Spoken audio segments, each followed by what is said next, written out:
Hi, ഞങ്ങൾ ഇവിടെ ആർത്തുങ്കൽ പള്ളിയിൽ വന്നിട്ടുള്ളതാണ്. മാരാരിക്കുളം ബീച്ചാണ്. എത്ര മനോഹരമായ ബീച്ചാണെന്ന് നോക്കൂ. ഇത് നമ്മുടെ പ്രിയപ്പെട്ട സുഹൈലിൻ്റെ കൂട്ടുകാരൻ അനീഷ്. ആൻഡ് ഇത് സുഹൈലിൻ്റെ മോൻ മാട്ടിയാണ്. ഇവിടെ നല്ല വൈബായിട്ട് ഈ കുട്ടി ഇങ്ങോട്ട് കുളിക്കാനായിട്ട് ഇറങ്ങാൻ പോവുകയാണ്. ആദ്യമായിട്ടാണ് ആർത്തുങ്കൽ പള്ളിയിൽ വരുന്നത്. മോനെ എന്ത് തോന്നുന്നു ഈ ബീച്ച് കണ്ടിട്ട്? നല്ല രസമുണ്ടെന്ന് വെച്ചാൽ കുളിക്കാനുള്ള തയ്യാറെടുപ്പിലാണോ? അത് ശരി. അച്ഛൻ ഇവിടെ തയ്യാറെടുപ്പ് നിൽക്കുന്നുണ്ട്. അച്ഛന് റോക്ക് ഡാൻസറാണ്. അച്ഛനോട് ചോദിക്കാം, എങ്ങനെയുണ്ട് ഈ ബീച്ച്? നല്ല ജലത്തിരക്കൊക്കെ ഉണ്ട്. കണ്ടാൽ ഇറങ്ങാൻ തോന്നുന്നുണ്ട്. വലിയ ആഴമില്ലാന്ന് പ്രതീക്ഷിക്കുന്നു. ഈ ചക്രവാളത്തിന്റെ ഭംഗിയെ പറ്റി എന്താണ് താങ്കൾക്ക് പറയാനുള്ളത്? നല്ല ഭംഗി തോന്നുന്നുണ്ട്. അതിനാൽ സൺസെറ്റും ആ ഷിപ്സൊക്കെ മൂവ് ചെയ്യുന്നത് കാണാനും, അതേപോലെ തന്നെ അവിടെ പുലിമുട്ട് പോലെ വെച്ചേക്കുന്നതിനെ കൂടി നടക്കാനും ഒക്കെ തോന്നുന്നുണ്ട്. എന്തായാലും നോക്കട്ടെ, സന്ധ്യ ആവറായി. താങ്കളുടെ തലയ്ക്ക് മുകളിൽ വളരെ മനോഹരമായ നീലാകാശം എന്ന് പറയാൻ പറ്റില്ല, വിവിധ വർണ്ണങ്ങളിലുള്ള ആകാശമാണ്. താങ്കൾക്കൊരു കവിത എഴുതാൻ തോന്നുന്നുണ്ടോ? കവിത ചൊല്ലാൻ തോന്നുന്നുണ്ട്. ഓ, അത് ശരി. ഒരു കവിത പോവാറിട്ട്. ആകാശമേ നിൻചായ ഞാൻ നിന്നിൽ ഞാൻ ലയിച്ചു. അടിപൊളി. ഇനി കൂട്ടുകാരന് എന്താണ് പറയാനുള്ളത്?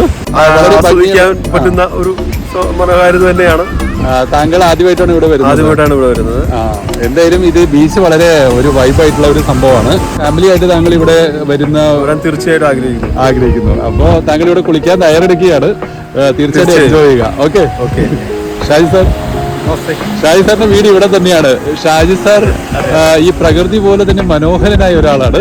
അപ്പോ താങ്കൾക്ക് ഈ സിറ്റുവേഷനെ കുറിച്ച് എന്താണ് പറയാനുള്ളത്? ഇതെന്ന് വെച്ചാൽ നമ്മളിപ്പോൾ സ്ഥിരം വരുന്നൊരു പ്രദേശമാണ്. അർത്തിങ്കൽ പള്ളി പെരുന്നാളിന് എല്ലാ വർഷവും നമ്മളോട് അർത്തിങ്കൽ പള്ളി തന്നെ സ്ഥിരം കൂട്ടുകാരായിട്ട് ധാരാളം നേരം വിളിക്കാറാകുമ്പോൾ സാറിന് ഇവിടുന്ന് പോകുന്നത്.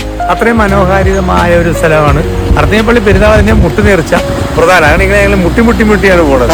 അതായത് പള്ളിയിൽ നിന്ന് ഏകദേശം 1 കിലോമീറ്റർ വേണം അർത്തിങ്കൽ കടപ്പുറത്തേക്ക് നടന്നു വരാൻ. നടക്കാനേ പറ്റുള്ളൂ. വണ്ടിയോ ഒന്നുമില്ല. കടക്കാരുടെയും ബഹളമായിരിക്കും. അപ്പൊ ഇങ്ങനെ മുട്ടുനേർച്ച എന്നാണ് ഇവിടെ ഏറ്റവും പ്രശസ്തമായി അറിയപ്പെടുന്നത്. മുട്ടുനേർച്ച അമ്പലവും ഇവിടെ അടുത്ത് തന്നെയാണ്. പിന്നെ കളിച്ചമ്പലം എൻ്റെ വീടിൻ്റെ അടുത്ത് 2 കിലോമീറ്റർ മാറി കളിച്ചമ്പലം. അവിടെ ഇതുപോലെ തന്നെ ഭയങ്കര വൈബാണ്. നമുക്ക് പ്രതീക്ഷിക്കാത്തൊരു വൈബാണ്. അവിടുത്തെ പ്രത്യേകത എന്ന് പറഞ്ഞാൽ ചിക്കരക്കുട്ടികൾ. കളിച്ചൂർ ക്ഷേത്രത്തിൽ വെച്ച് ഏറ്റവും പ്രധാനപ്പെട്ട ചിക്കരക്കുട്ടികളാണ്. ഏകദേശം 5000-ഓളം ചിക്കരക്കുട്ടികൾ ഉണ്ടാവും. അതിനെ ബേസ് ചെയ്ത് ഒരു വീട്ടിൽ നിന്ന് 4 പേരൊക്കെയാണ് ആ കുട്ടികളുടെ കൂടെ ഇരിക്കുന്നത്. അതിന് അവിടെ ഷെഡുകൾ കിട്ടിയും 50,000 രൂപ വാടക വരെ കൊടുത്താണ് ആൾക്കാർ. AC റൂമിന് 60,000 രൂപയ്ക്ക്. അങ്ങനെ 21 ദിവസത്തെ ഒരു ഉത്സവം, 21 ദിവസം കുട്ടികളുണ്ടാവും.